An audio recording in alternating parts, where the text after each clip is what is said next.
penelitian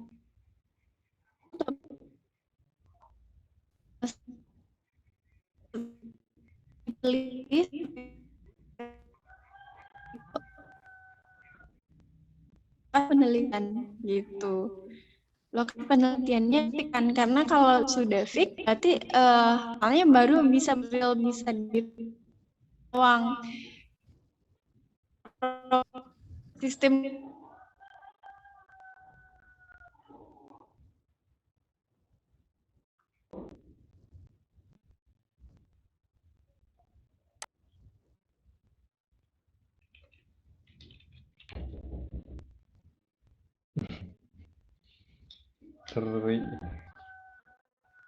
R.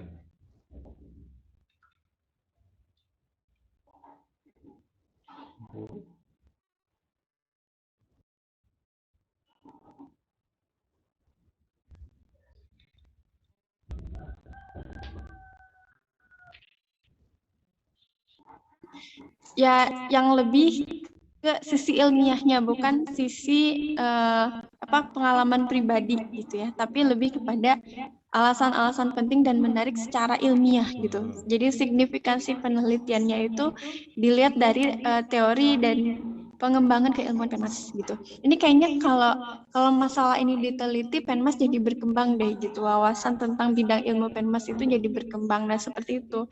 Bukan untuk untuk kepentingan pribadi gitu. Itu ya. Dalam bagian ini diuraikan pula kesenjangan antara harapan, ini ya. Jadi biasanya memang selalu di latar belakang masalah ini disebutkan kesenjangan-kesenjangannya, gaps-gapsnya. Kesenjangan itu gap ya, ketidaksinkronan, ketidaksesuaian gitu. Ya. Antara harapan dengan kenyataan, antara teori sama praktek, antara rencana sama pelaksanaan, dan kesenjangan lainnya. Dicantumkan tulisan yang berkaitan dengan fenomena, data, atau perdebatan hasil penelitian sebelumnya. Nah, makanya mahasiswa perlu jalan-jalan dulu ke Komedu, dilihat-lihat apa yang sudah diteliti, apa yang belum diteliti, penelitian pendidikan kesetaraan udah di bidang apa aja, udah ngomong apa aja gitu ya. Udah bahas apa aja gitu. Nah, ini maksudnya karena harus dicantumkan tulisan yang berkaitan dengan fenomena. Tulisan di sini maksudnya apa? Tulisan di sini maksudnya hasil penelitian sebelumnya. Jadi tidak sekedar tulisan di blog, tulisan di Wikipedia gitu, itu nggak valid, nggak bisa ya. Yang bisa itu ya tulisan-tulisan para pakar atau tulisan-tulisan yang dipublikasikan di jurnal-jurnal ilmiah gitu ya. Seperti di Komedu, di Empowerment, di JNE, di jurnal-jurnal lain, jurnal-jurnal pendidikan lain. Itu bisa gitu. Nah, kemudian bagaimana kaitan antara penelitian yang sedang dilaporkan dengan penelitian-penelitian sebelumnya? Jadi harus bisa mempetakan gitu. Tentang pendidikan kesetaraan yang sudah dibahas itu masalah 1, 2, 3, 4, 5 gitu ya. Dan masalah banyak ada peneliti itu ABCD. Nah, jadi kait penelitian yang sekarang akan bahas sebelumnya harus disantumkan hasil penelitian sebelumnya.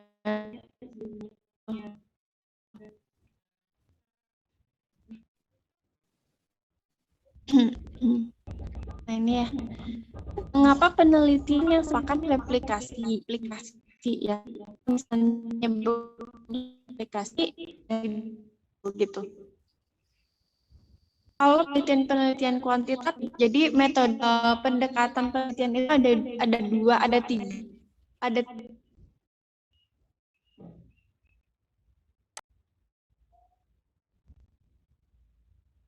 Ada pendekatan kualitatif.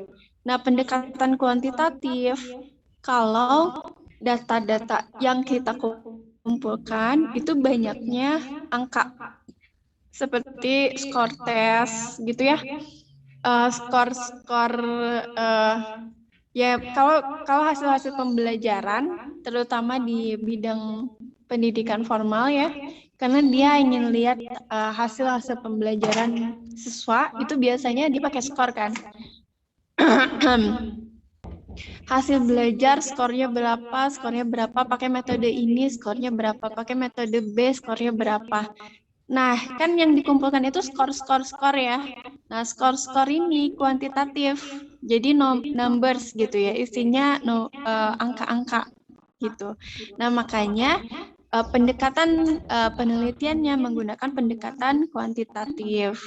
Nah, kalau misalnya data-data yang dikumpulkan itu bentuknya narasi, bentuknya fakta-fakta, kata-kata gitu ya, narasi. Bentar.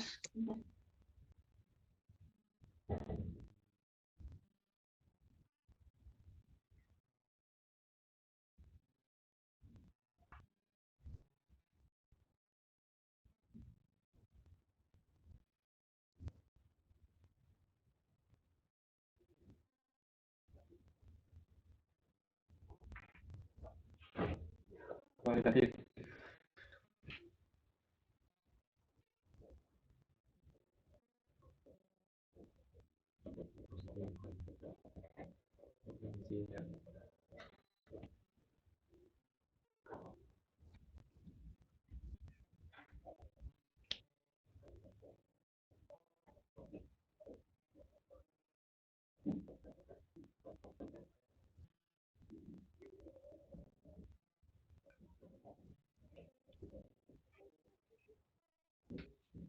Ya, mohon maaf ya, ada interupsi.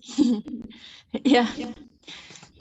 Ya, jadi pendekatan kuantitatif dan pendekatan kualitatif itu berbeda dari segi data ya, data yang dikumpulkan, data yang diolah gitu. Kalau misalnya kebanyakannya narasi, kita mengumpulkan fakta-fakta, narasi, itu berarti kita menggunakan pendekatan kualitatif. Nah, terus kalau misalnya data kita itu isinya dua-duanya, kuantitatif ada skor-skor gitu ya. Skor-skor harus diolah. Kalau terus narasi-narasi, fakta-fakta juga ada, sama-sama harus diolah datanya. Nah, itu namanya mixed method. Pendekatan kombinasi. Jadi mix ya, ada kualitatifnya, ada kuantitatifnya. Tapi bersamaan gitu.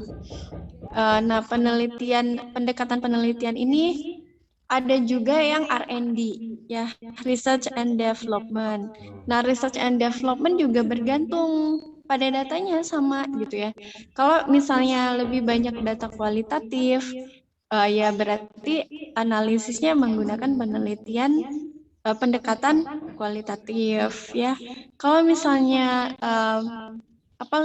lebih banyak data-data kuantitatif, ya sama pendekatannya dominannya kuantitatif walaupun ya risetnya termasuk R&D. Jadi metode-metode penelitian ini banyak sekali ragamnya, tapi kalau pendekatannya sendiri cuma ada 3 itu ya. Ada kualitatif, kuantitatif, atau mixed method gitu ya. R&D sendiri masuknya apakah dia pendekatan gitu? Itu kalau R&D lebih kepada jenis ya. Karena riset itu ada basic research ya. Ada basic research itu berarti riset dasar ya. Jadi riset dasar itu biasanya riset di lab gitu ya. Ada basic research, kemudian kalau riset dasar itu biasanya mengembangkan teori. Seperti menemukan elektron-elektron atau bagian-bagian sel yang harusnya ada gitu ya, harus ada tapi dibuktikannya gimana. Nah, itu biasanya basic research. Atau fundamental research ya, fundamental research. Terus ada juga yang experimental research. Experimental research yaitu berarti melakukan eksperimen-eksperimen gimana kalau proteinnya dihilangin, gimana kalau misalnya virusnya ditambahin gitu ya, gimana kalau misalnya metode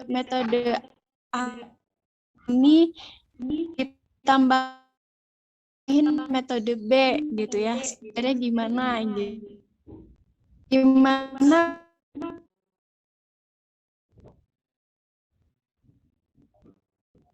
kalau gurunya ini semua dia yang satu aja yang itu experimental research. Eksperimental itu berarti ini ya apa bereksperimen itu yang sebelumnya belum pernah research. Kemudian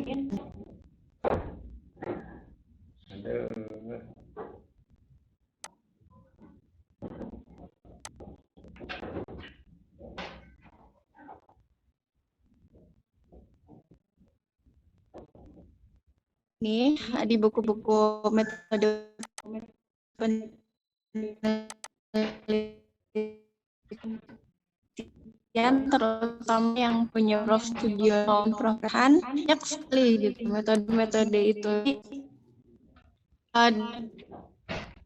sangat beragam berkembang gitu. Atau kita dipilih itu disesuaikan dengan ini salah mas itu disesuaikan sama. Jadi kalau misalnya hubungan variabel A dan variabel B gitu ya, metodenya pakai apa gitu, kayak masak mah gitu. Kalau misalnya daging berarti kita pakai pisau daging gitu. Kalau misalnya bawang kita pakai pisau buat bawang, bisa pakai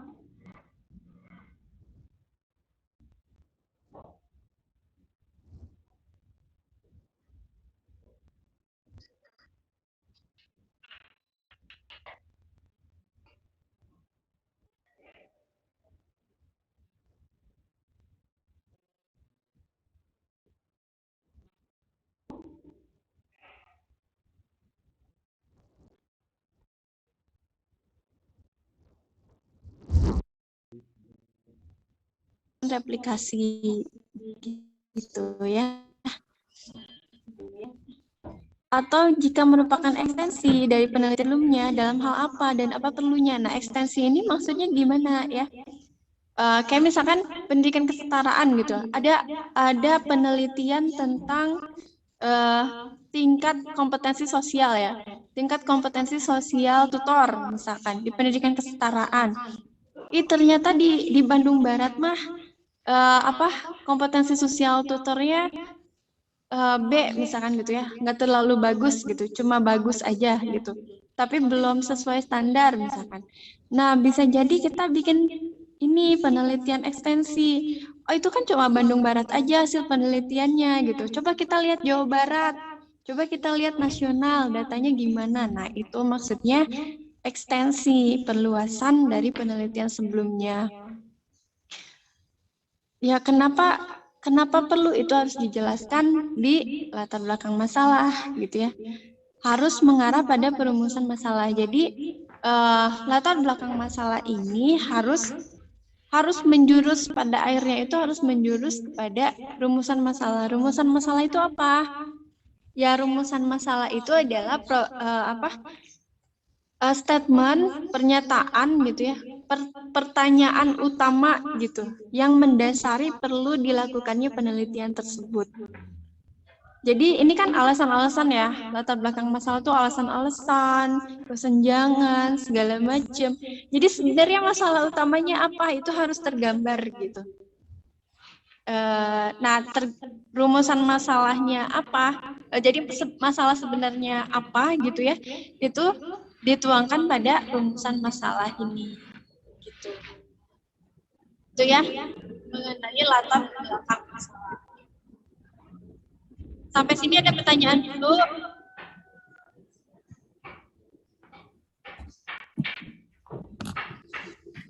Silakan.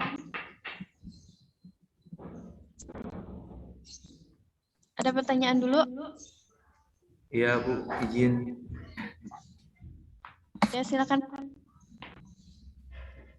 Ini Bu, kesulitannya kalau dari saya itu memang baru sekarang ya, belum biasa mengutip gitu. Jadi cara mengutip teks atau contohnya kan ketika saya baca artikel, mereka banyak kutipan tuh. Apakah ketika kutipan itu kita kutip lagi, nah itu nanti kan berimbas terhadap ininya ya, apa, daftar pustaka gitu.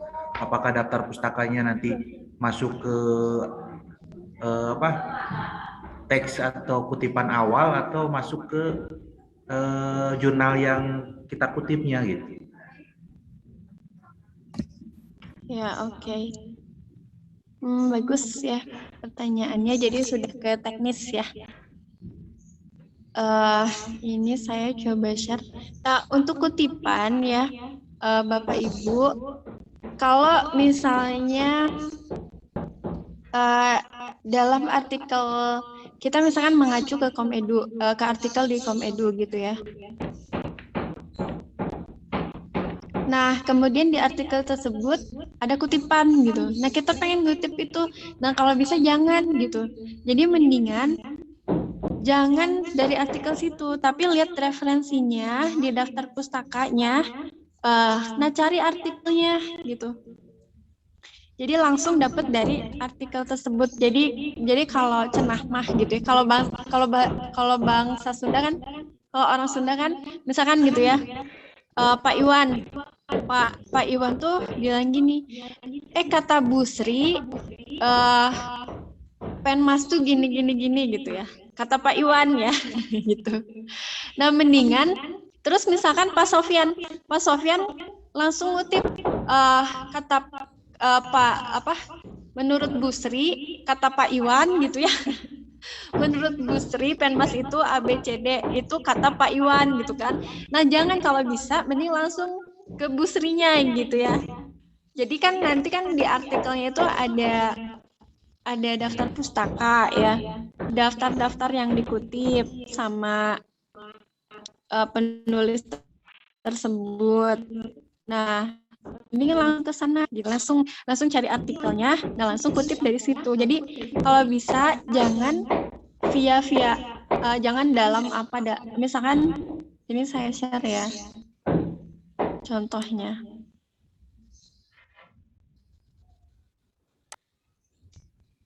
Jadi saya kasih contoh yang kurang bagus dan yang bagus. Ini misalkan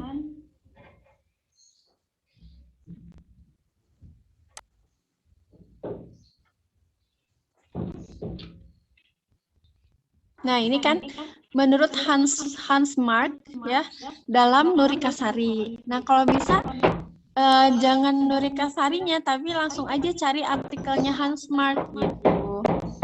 Maksudnya ya.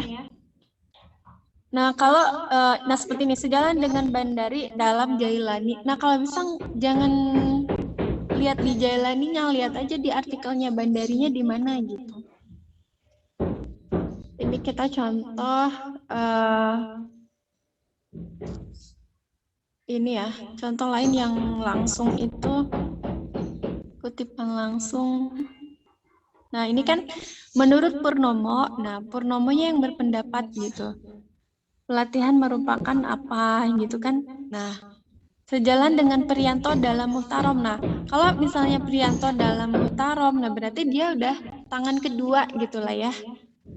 Bukan Muhtaromnya yang bilang, tapi Priyantonya yang bilang gitu. Nah, kalau bisa jangan seperti ini gitu. Nah, yang bagus itu seperti ini. Menurut Purnomo, pelatihan merupakan apa gitu. Dan kalau bisa, kalau misalnya kita bicara tentang pelatihan, itu kita udah tahu dulu expertnya pelatihan tuh siapa gitu. Misalkan Prof. Kamil gitu ya, atau misalkan Panandang gitu ya. Udah cari aja artikel-artikelnya Panandang gitu. Nah, kutip aja gitu. Jadi jangan orang-orang yang kita juga belum kenal gitu. Kita juga belum tahu tempatnya apa gitu, apa ekspektasinya expert. Ya, expertise maksudnya, expertise atau kepakarannya apa gitu. Tapi kalau misalnya udah tahu nih, pakarnya komunikasi sosial, misalkan Prof. Enceng, udah cari artikelnya Prof. Enceng aja gitu. Menurut Prof. Enceng apa gitu, atau tulisan-tulisannya Prof. Enceng. Terus kalau misalnya masalah matematik, misalkan gitu ya, kita udah tahu expertise-nya Prof. Ais gitu. Nah, berarti ya udah kita cari-cari artikelnya Prof. Ais aja tentang itu gitu. Kalau bisa seperti itu. Jadi jangan orang-orang yang kita juga nggak kenal gitu. Dia tuh emang expertise-nya di pelatihan atau bukan gitu. Gitu ya. Dan kalau bisa ini apa? Rujukan itu tahunnya memang 5 tahun. 5 tahun ke belakang gitu. Jangan lebih dari 5 tahun ke belakang. Nah, seperti contoh yang sudah di share di itu di share di Classroom itu kan proposal skripsinya seperti itu ya, sudah di share, itu juga udah bagus. Saya stop dulu. Nah, kita lihat yang Classroom.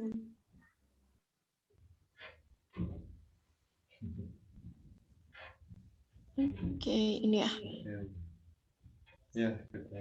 Ya, ini. Misalkan ya, tugas proposal. Ini kita bahas review sekalian ya. Punyanya Pak Asep.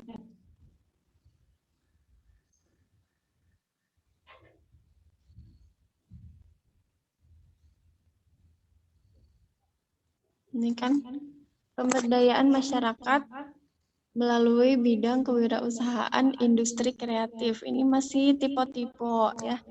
Jadi kalau untuk tugas, kalau bisa sudah di recheck ya, sudah dicek ulang supaya tidak ada tipe-tipe ya kesalahan pengetikan. Proposal skripsi atau proposal penelitian juga boleh di sininya. Ininya sebenarnya nggak perlu sih, belum perlu ya, karena ini masih kebutuhannya untuk mata kuliah. Jadi ini belum perlu dicantumkan gitu. Nah, pemberdayaan masyarakat melalui bidang kewirausahaan industri kreatif untuk meningkatkan taraf hidup masyarakat. Oke dulu lah ya, nanti kita lihat. Oke. Lembar pengusahaan belum perlu. Ya, oke. Daftar isi. Nah, latar belakang masalah. Nah, ini ya. Kalau sudah pakai Mendeley, jadi seperti tadi itu kedetek ya.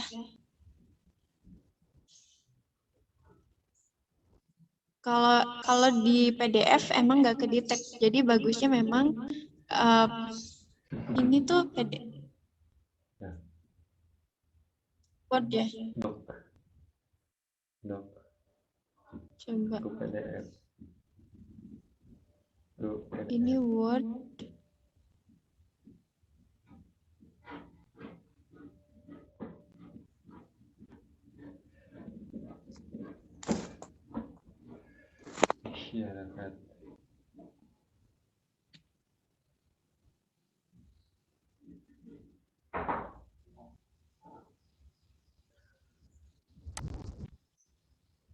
Saya share screen.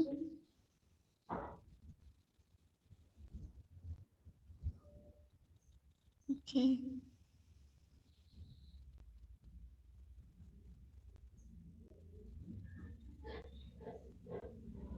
Ya, ini ya.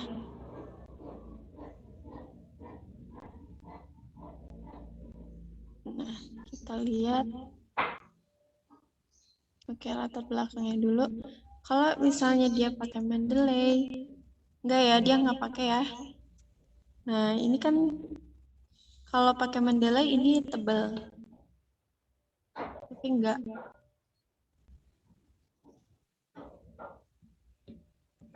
Oke, nggak pakai ya, belum pakai Mendeley. Nah, enaknya pakai Mendeley itu gini.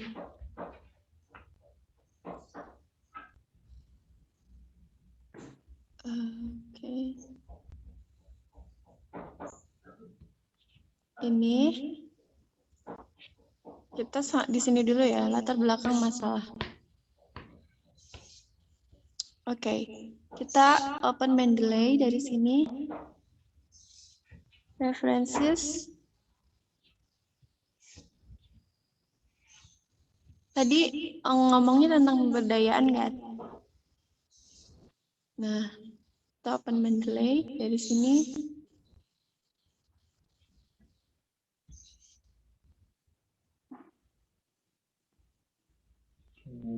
Berarti aku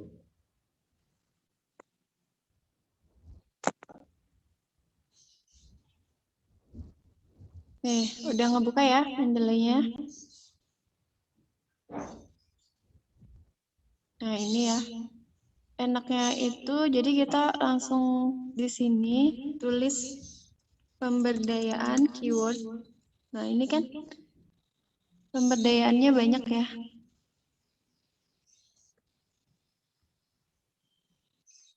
Pemberdayaan. Ini pemberdayaan apa? Pemberdayaan melalui kewirausahaan ya. Nah, ini coba kita lihat, buka. Ternyata belum ada PDF-nya. Jadi kalau yang udah ada PDF-nya biasanya ada ininya. Ada tanda ini. Belum ya, belum ke share. Coba saya share-nya screen.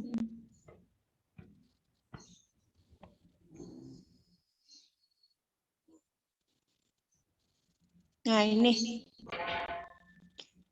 Jadi kalau Bapak Ibu sudah punya PDF-nya di Mendeley Bapak Ibu, ini ada ininya ya gambarnya. Kalau misalnya belum ada PDF-nya, nggak ada gambar PDF-nya. Nah, enaknya kalau misalnya kita ada Mendeley, misalkan udah dimasukin nih pemberdayaan, terus ya udah kita inilah kutip, misalkan gitu ya nah ini kan ada nih pemberdayaan. Nah, ini udah langsung tuh. Pemberdayaan secara bahasa berarti proses, cara menurut Depdikbud, tapi di artikel saya. Nih di artikel Nur Hayati gitu kan. Nah, sekarang ya udah tinggal cari aja yang nggak ada kutipannya. Kalau nggak ada kutipannya berarti itu kata-kata penulisnya gitu. Kata-kata ini penulisnya ini gitu. Nah, ini kan misalkan ini nggak ada nih. Menyiapkan masyarakat untuk dapat menghadapi perkembangan teknologi, tentu kemampuan literasi digital perlu ditingkatkan. Nah, ini pasti kata-katanya saya, karena nggak ada kutipan gitu. Nah, pendidikan literasi digital sudah harus dimulai. Kurangnya, nah ini ya. Kurangnya pengetahuan dan kemampuan masyarakat mengenai literasi digital dapat menimbulkan permasalahan, yaitu masyarakat belum mampu menggunakan dan memanfaatkan internet dan teknologi digital dengan baik dan bijak. Nah, ini pasti kata-kata saya gitu, karena nggak ada kutipan gitu. Nah, kalau mau ngutip enak, tinggal misalnya tadi latar belakangnya tadi ya, yang ini ya. Ini kan masalahnya itu tentang pemberdayaan. Pemberdayaan masyarakat melalui bidang kewirausahaan industri kreatif. Berarti kan ada masalah-masalahnya, pasti harus ada masalah di bidang pemberdayaan masyarakat. Ya. Jadi pakai outline dulu aja. Satu, misalkan gitu ya. Masalah pemberdayaan. Yang kedua, masalah ekonomi kreatif. Masalah kewirausahaan masyarakat.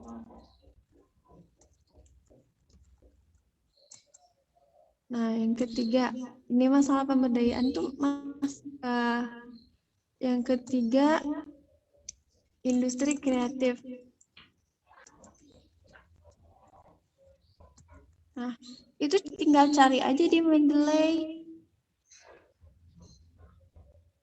Kan ya, industri kreatif. Oh, di ini, salah. Di My Library ya, di sini. Di My Library ketikan industri kreatif. Nggak ada ya? Kreatif. Nah, ini banyak tapi bukan dalam konteks itu. Industri kreatif.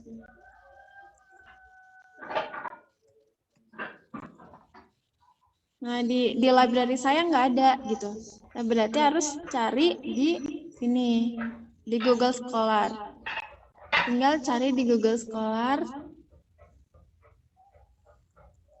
atau di Perpusnas tadi ya. Google Scholar, industri kreatif. Nah, kalau ini misalkan ya, industri kreatif.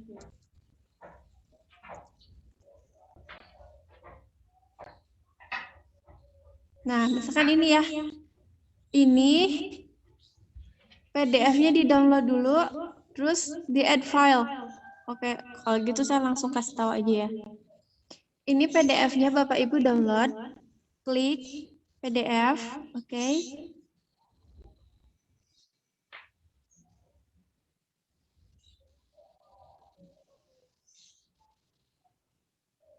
Udah.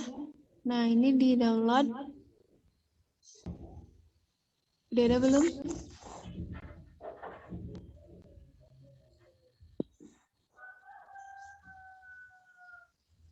Belum, masih download. Nah, ini bisa cari yang rujukannya paling banyak. Ini dirujuk 67, dirujuk 37, dirujuk 28. Bisa cari yang rujukannya paling banyak. Kemudian download PDF-nya. Mana sih PDF-nya? Nah, ini.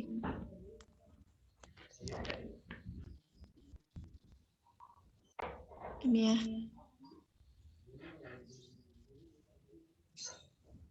PDF. Nah, udah dapat nih PDF-nya.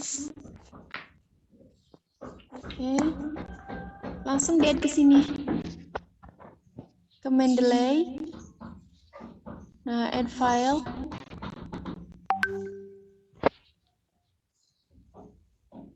Ini kan add file ya. Tuh udah muncul.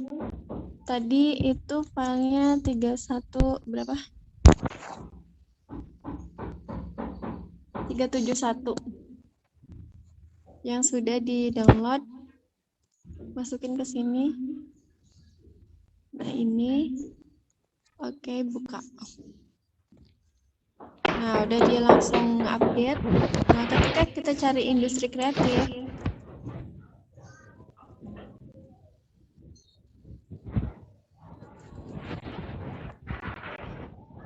nah ini kan ada ya. Ada ya. Nah, kita klik. Nah, ini kita bisa mulai baca, kemudian mulai citasi. Nah, ya, next.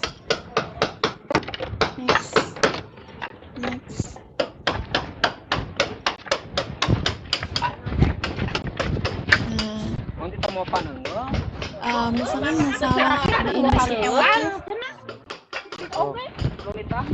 Nah, berarti ini udah ada nih. Industri kreatif merupakan era ekonomi yang mengutamakan informasi dan kreativitas yang populer. Nah, misalkan ini ya, kita mau citasi. Kita citasi dulu aja sebisanya.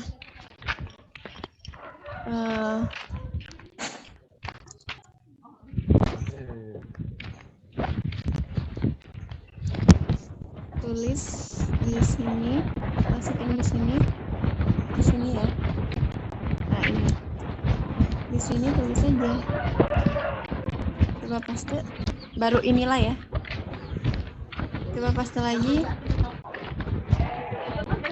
Era ekonomi. Ini kita sebenarnya bisa highlight juga di sini Bisa juga kasih catatan kalau kita klik ini. Kalau ini cuma di highlight aja, di stabiloin. Kalau ini di copy ya. Ini memang dikit-dikit ngopinya. Dinamakan, misalkan kita langsung tulis aja era baru. Nah, era ekonomi baru, misalkan ya. Sampai situ aja dulu.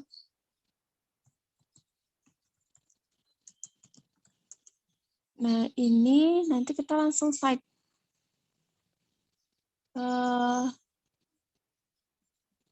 Langsung cite.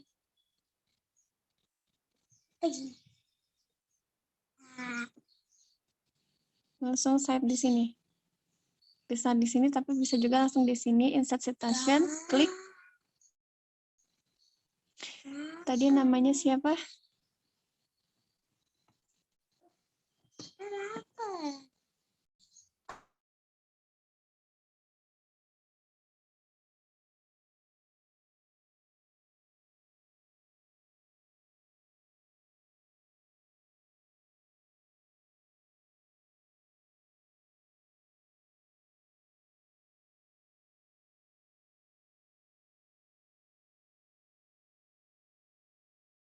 Ya, ini ya Fitriana. Jadi kita klik tadi ini insert citation Fitriana. Nah, ini klik oke. Nah, ini udah ada langsung. Ya. Nah, nanti di daftar pustaka itu enak. Jadi tinggal gini ya. Ini kan terakhir kan. Terakhir kita tulis dulu referensi. Nah, di sini kita langsung insert bibliografi yang ini nih. Klik yang ini. Yang ini ya. Klik yang insert bibliografi. Nah, yang itu.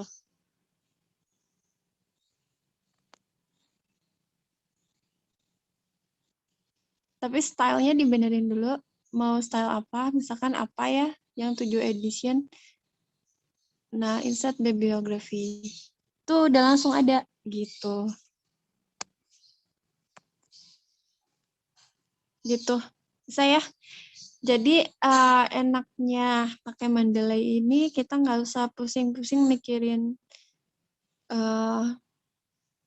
daftar pustaka, cara bikinnya gimana gitu ya. Nah, kalau pakai Mendeley ini udah langsung gitu. Udah gitu kita bisa langsung tulis keyword aja di sini di Mendeley. Kemudian cari. Nah, ini ya. Kemudian tulis keyword. Terus enak bisa buka langsung beberapa artikel gitu. Kalau misalnya di library kita belum ada, ya berarti kita cari dulu di Google Scholar. Kita cari dulu, terus di add dulu ke Mendeley-nya. Gitu ya. Gitu caranya. Jadi kalau dari sini misalkan ya, dari judul aja kita udah fix nih topik kajiannya pemberdayaan masyarakat melalui bidang kewirausahaan gitu. Ya udah list dulu aja masalah-masalah pemberdayaan teh apa gitu. Masalah pemberdayaan apa aja. Terus cari referensinya. Kemudian fakta-fakta pemberdayaan. Fakta-fakta tentang pemberdayaan. Tentang program pemberdayaan. Misalkan kita tentukan dulu kita mau penelitiannya di mana, di Bandung Barat. Berarti ini fakta-fakta tentang program pemberdayaan Bandung Barat, ya kan? Dan nanti kan ada kesenjangan. Ya, harapannya apa? Kenyataannya gimana? Gitu. Ya, kenyataannya gimana gitu. Terus siapa aja yang sudah meneliti gitu, atau siapa aja yang sudah meneliti tentang pemberdayaan di Bandung Barat. Siapa aja gitu ya. Carinya di mana? Di Google Scholar lagi. Di Perpusnas lagi carinya gitu. Apa aja hasil penelitian sebelumnya.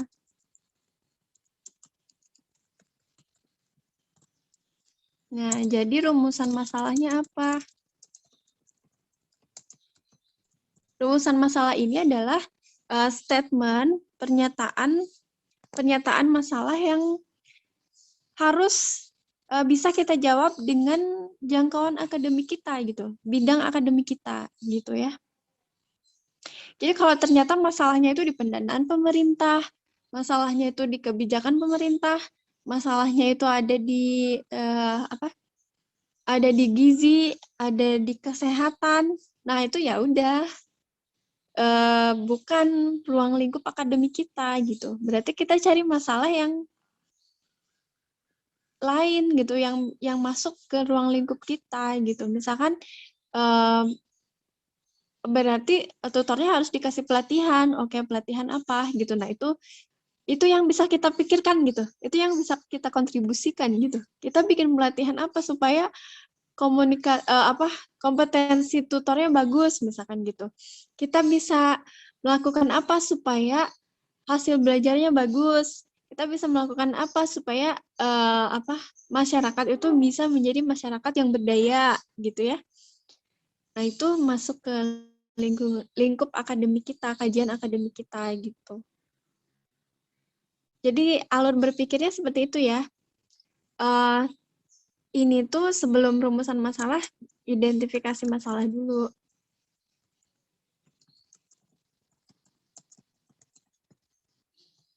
Nah, kalau ini, identifikasi masalah, ini udah rumusan masalah, ini udah areanya tuh udah di empirik, udah di lapangan gitu. Nah, kalau ini masalah pemberdayaan, fakta-fakta, siapa aja yang sudah meneliti hasil penelitian sebelumnya, ini ranahnya literatur. Ya, ini ranahnya nyarinya di Google Scholar bisa, nyarinya di Perpusnas bisa. Tapi kalau udah ke sini ke 6 ke 7, ini nggak bisa, harus cari data dari lapangan. Identifikasi masalah-masalah di lapangan apa gitu ya. Ya bisa jadi ada juga masalah-masalah dari hasil penelitian ya, laporan hasil penelitian. Tapi kalau rumusan masalah itu udah harus lihat lapangan, kondisi lapangannya gitu. Nggak bisa ngawang-ngawang tergantung laporan penelitian, nggak bisa. Harus lihat kondisi di lapangan, rumusan masalahnya apa gitu. Kecuali kalau basic research ya, atau fundamental research. Kalau fundamental research, dia itu nggak ke lapangan gitu. Dia benar-benar teoritis, pertanyaan teoritis, berarti dia full literatur gitu. Gitu.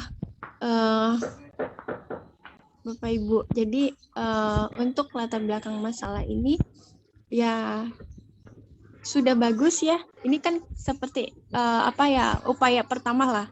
Yang sudah mengumpulkan berarti sudah melakukan upaya pertama gitu ya. Dan ingat untuk penulisan itu biasanya emang nggak bisa sekali jadi gitu ya.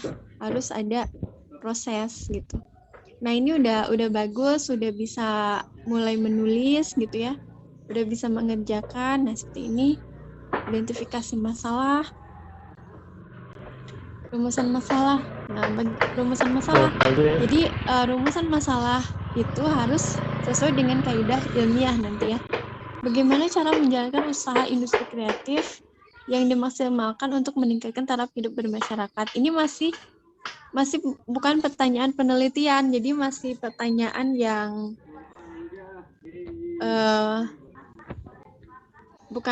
bukan masuk ke pertanyaan penelitian, karena kalau pertanyaan penelitian itu ya harus spesifik di lokasi spesifik ya memang membuat kita itu benar-benar harus melakukan langkah-langkah penelitian gitu. Tapi kalau masalahnya seperti ini sih tidak harus dilakukan penelitian pun udah bisa dijawab gitu. Gitu ya, jadi semoga mahasiswa nggak terlalu bingung ya, pelan-pelan kita belajarnya. Jadi kita masih dikit-dikit ini tentang latar belakang masalah, biar ada gambaran gitu ya, apa yang harus ditulis di latar belakang masalah. Jadi alasan-alasan pentingnya itu alurnya enak gitu. Jadi ada masalah apa aja di pemberdayaan, misalkan gitu ya kalau tentang pemberdayaan.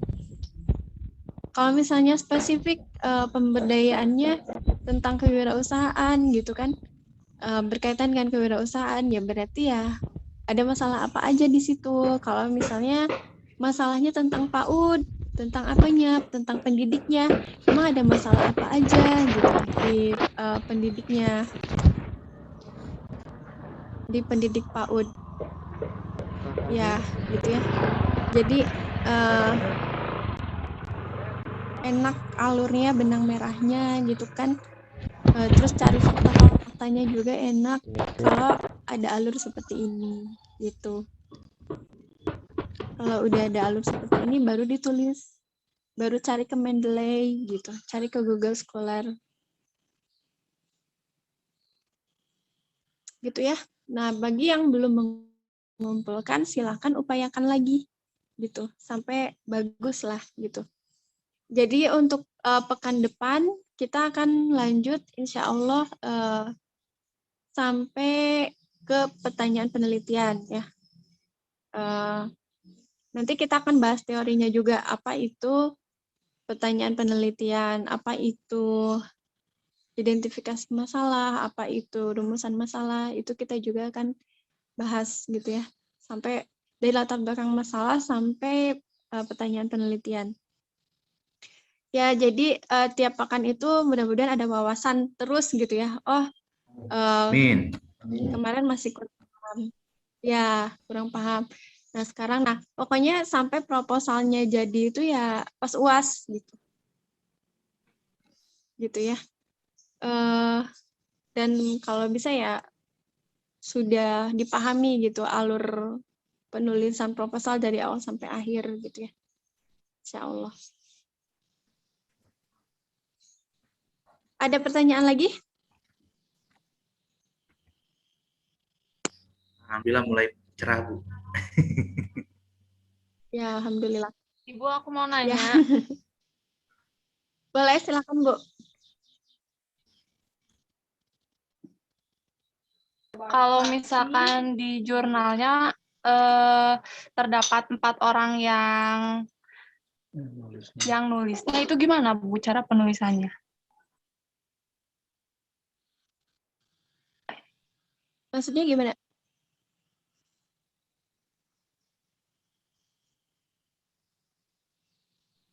Jadi kalau di jurnal itu yang nulisnya bukan satu orang, Bu. Oh, kalau lebih dari 2 orang itu pakai et al. Et al, tulisan aja ETAL, et al ya. Jadi seperti sebentar. Lebih dari 3 orang, maaf. Saya cari dulu. Udah nggak contohnya.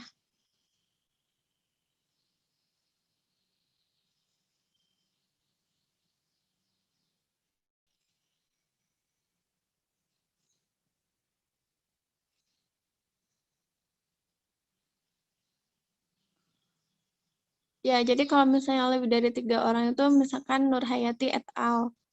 Itu berarti udah lebih dari 3 orang yang nulis gitu. Atau misalkan Rukanda et al. Gitu ya. Ya berarti banyak lebih dari 3 orang gitu. Tapi kalau misalnya masih 2 orang, masih kayak misalnya tadi Nur Hayati, Nurul Falah gitu. Nur Hayati and Nurul Falah gitu ya. Kalau bertiga, misalkan Nur Hayati, Rukanda, and Nurul Falah. Tapi kalau udah berempat itu berarti nama pertama, nama penulis pertama, misalkan Rukanda et al. Gitu. Gitu aja. penulisannya cuma gitu aja.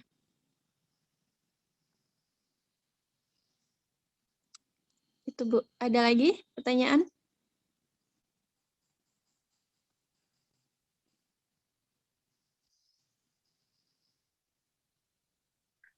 Satu lagi Ibu mau nanya. Mm-mm. Silakan.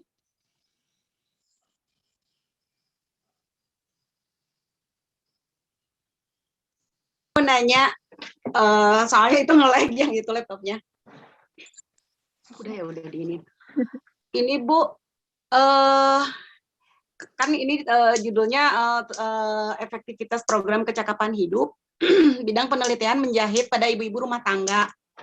Nah, di sini kan untuk menambah ternyata kebanyakan yang belajar menjahit itu ingin menambahkan income gitu ya dalam ininya dalam menambah penghasilan. Nah, untuk umumnya itu bagaimana Bu, dan jadi kan untuk umum dan untuk menjurus ke khususnya bagaimana Bu?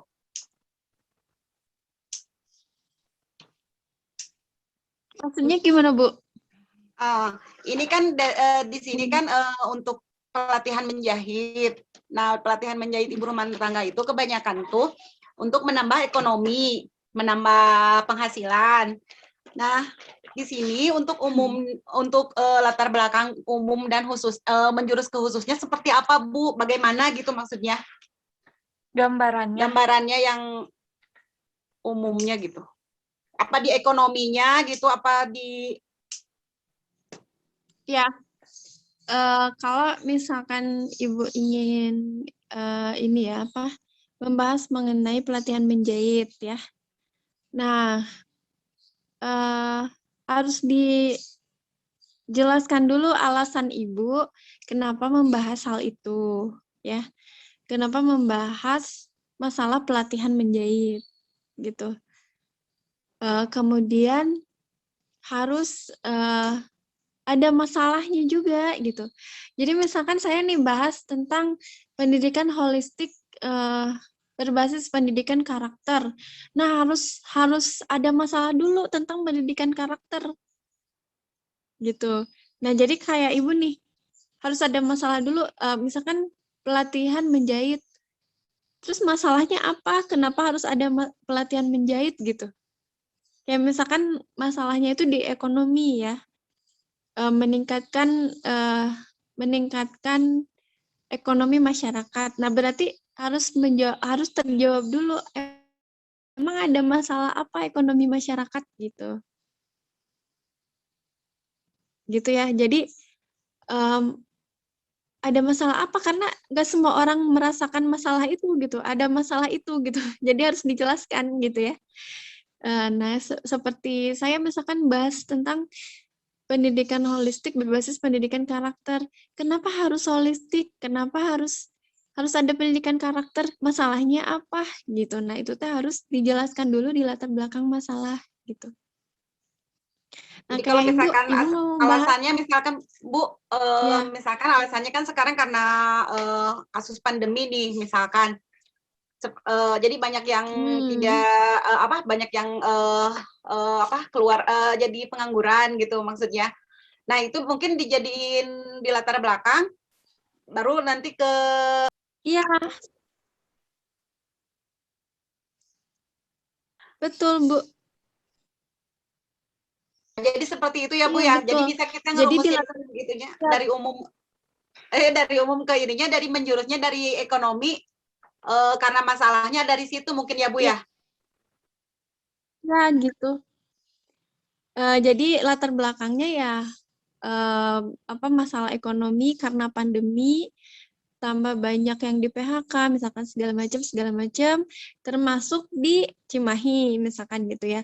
Faktanya di Cimahi yang di PHK berapa, misalkan gitu ya. Yang jatuh miskin berapa gitu ya.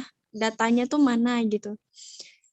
Nah, perlu diadakan pelatihan sebagai solusi gitu ya. Solusi dari masalah-masalah tersebut itu harus ada pelatihan bagi masyarakat gitu ya. pelatihannya untuk apa? Untuk mengatasi masalah ekonomi tersebut gitu. Nah, ternyata di Cimahi itu udah ada pelatihan menjahit sebagai salah satu solusi gitu, salah satu alternatif solusi misalkan gitu ya. Nah, baru kita rumuskan masalah gitu, merumuskan masalahnya apa gitu. Iya, masalahnya gimana sih efektivitas pelatihannya? Efektif nggak pelatihannya dalam meningkatkan ekonomi masyarakat gitu. Nah, itu udah pertanyaan penelitian. Kenapa? Karena kalau pertanyaannya seperti itu, kita dituntut untuk mengadakan data, menguji data, menganalisis data gitu. Tapi kalau misalnya tadi pertanyaannya seperti tadi, bagaimana cara supaya industri kreatif ini bla bla bla bla gitu. Itu nggak mensyaratkan adanya data, tapi kan cara. Kalau cara kan udah tinggal langkah-langkahnya aja gitu. Tapi kalau misalnya kita merumuskan masalah gimana efektif nggak pelatihannya, nah itu berarti harus ada data gitu, harus diuji datanya, harus dianalisis. Nah itu berarti pertanyaan penelitian gitu, rumusan masalah penelitian yang memang rumusan masalah yang memang bisa dilakukan penelitian untuk menjawab rumusan masalah tersebut gitu. Ya gitu Bu. Jadi betul kalau kalau misalnya kita bahas pelatihan menjahit. Iya, masalahnya apa? Kenapa harus ada pelatihan menjahit gitu? Ya masalahnya karena banyak pandemi, karena ada pandemi, banyak yang di PHK. Nah, itu yang dituliskan di latar belakang masalah. Gitu. Emang ada berapa orang yang terdampak sama pandemi ini? Nah, itu dijelaskan di data gitu. Di Ya, latar Bu, belakang. terima kasih, Bu. Ya, sama-sama, Bu. Ada lagi pertanyaan? 15 menit lagi.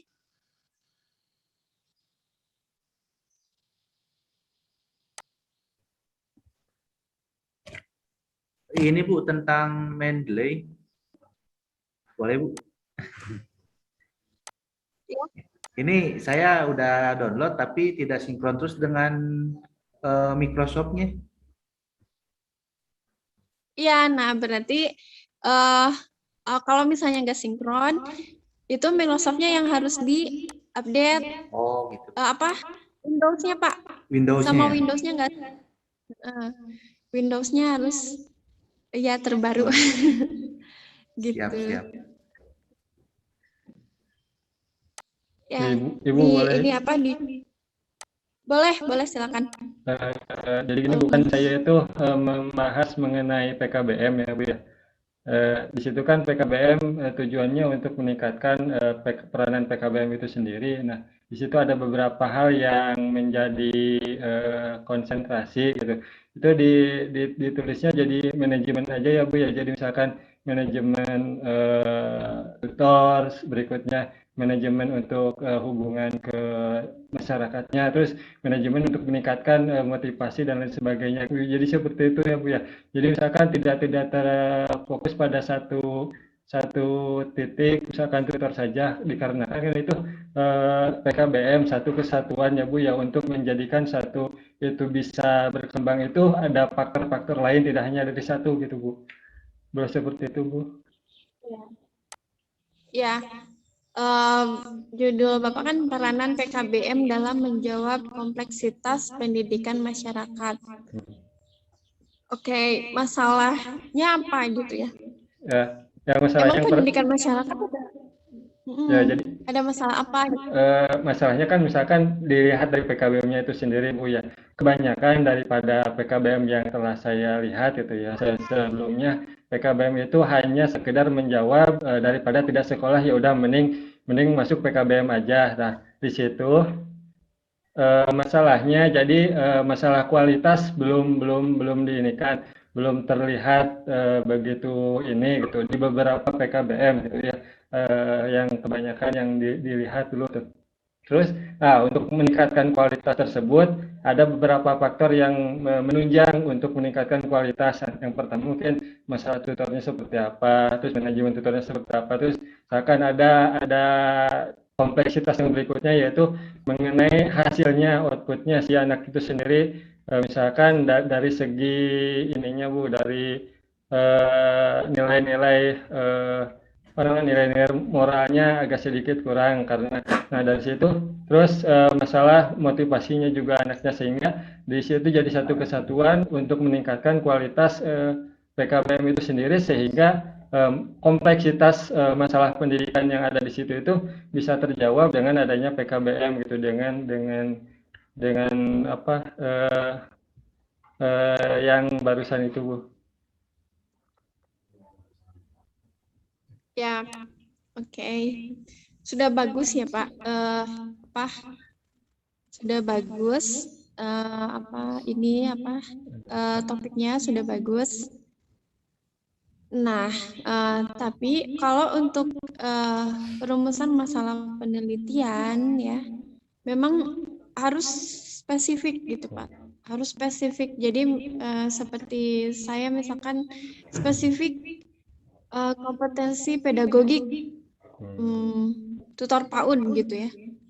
Jadi memang harus spesifik itu gitu Pak. Kalau misalnya masih luas, itu akan susah untuk ditelitinya Pak, karena jadi nanti ada variabel ini, variabel ini, variabel ini.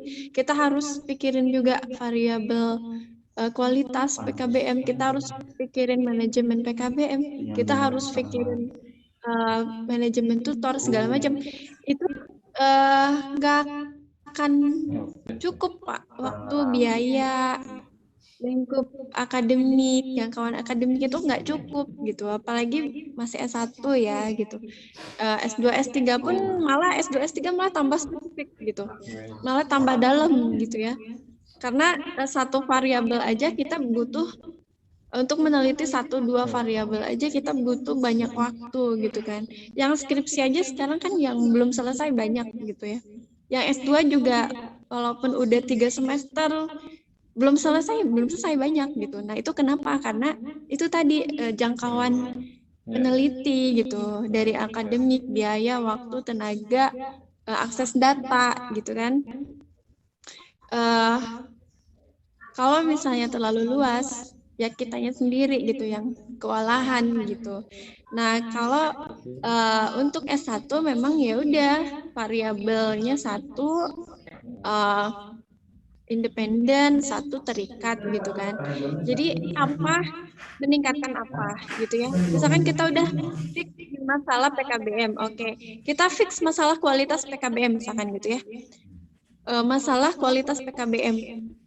Berarti kan ada masalah apa dengan kualitas PKBM, itu kan kita harus menguasai masalah apa aja yang berkaitan dengan kualitas PKBM. Nah, kualitas PKBM ini misalkan dipengaruhi oleh apa yang bisa kita jangkau, misalkan kita pengen teliti gitu. Ada nggak sih pengaruh dari kepemimpinan kepada kualitas PKBM misalkan gitu ya? Ada nggak sih pengaruh dari bukan hanya kepemimpinan tapi keberhasilan manajemen PKBM gitu kan, dalam meningkatkan kualitas PKBM. Nah, itu cukup sih gitu Pak, cukup terjangkau oleh kita untuk kita teliti gitu, karena variabelnya udah spesifik gitu. Atau kalau nggak borang diakreditasi gitu di PKBM, kita lihat apa aja sih indikator PKBM yang unggul gitu kan. Nah, indikator PKBM yang unggul itu misalkan kita berpikirnya, oh kalau misalnya leadership-nya bagus, ini indikator maksudnya kepemimpinan kepala PKBM-nya bagus gitu ya. Ini indikator-indikator PKBM pasti tercapai gitu. Nah, buktikan gitu ya. Buktikan bahwa leadership itu benar-benar berpengaruh terhadap keberhasilan PKBM. Nah, itu baru spesifik untuk diteliti gitu Pak. Benar-benar terjangkau, waktu, tenaga, biaya itu terjangkau. Tapi kalau misalnya masih banyak variabel yang terlibat gitu ya, ya memang kompleksitas pendidikan masyarakat itu memang terjadi, fakta memang ada gitu ya. Kompleksitas masalah itu ya memang iya bisa diakui gitu. Tapi itu tidak terjangkau untuk diteliti selama 6 bulan sampai 1 tahun gitu. Dan apakah kita bisa memberikan solusi gitu? Solusinya masih bisa kita jangkau, masih bisa kita teliti. Apakah kita mampu? Nah, belum tentu gitu, karena masalahnya kompleks juga gitu kan. Nah, makanya kalau untuk rumusan masalah penelitian itu tadi prinsipnya harus yang terjangkau secara keilmuan, tenaga, waktu, akses data gitu. Kalau misalnya terlalu umum, yang repot ya peneliti juga gitu. Makanya semuanya spesifik gitu. Sangat spesifik. Studi kompetensi pedagogik misalkan gitu ya. Hubungan antara kompetensi sosial tutor dengan misalkan keberhasilan lembaga PKBM. Nah, itu spesifik gitu. Itu ya Pak. Jadi Pak Lukman juga perlu lebih spesifik. Ini mau bahas apa? Manajemen PKBM-nya, mau bahas apa? Kualitas PKBM gitu kan. Nah, itu harus lebih spesifik lagi. Kalau misalnya mau bahas peranan PKBM boleh. Peranan PKBM dalam bidang apa gitu. Kalau dalam menjawab kompleksitas masalah pendidikan masyarakat itu masih terlalu luas, takutnya tidak terjangkau gitu. Gitu. Jadi be more specific, be more detailed ya, lebih spesifik lagi. Diuraikan dulu masalah-masalah yang dihadapi PKBM itu apa aja. Diuraikan dulu dari situ deh awalnya, Pak. Ya, Bu. Terus nanti pilih salah satu masalah yang paling menarik. Ya. Oke, saya kira cukup ya. Sudah habis waktunya. Insya Allah kita lanjut pekan depan. Tapi Bapak Ibu tetap untuk latar belakang masalah sampai pertanyaan penelitian tetap direvisi, tetap diposting ulang ya. Biar kita bisa review tiap pertemuan. Insya Allah. Itu saja, saya mohon maaf apabila ada kata-kata yang kurang berkenan. Semoga sehat terus ya, semoga selalu dalam rahmat Allah, Bapak Ibu, amin. Saya mohon izin pamit. Assalamualaikum warahmatullahi wabarakatuh. Waalaikumsalam warahmatullahi wabarakatuh. Terima kasih Bu. Ya, sama-sama.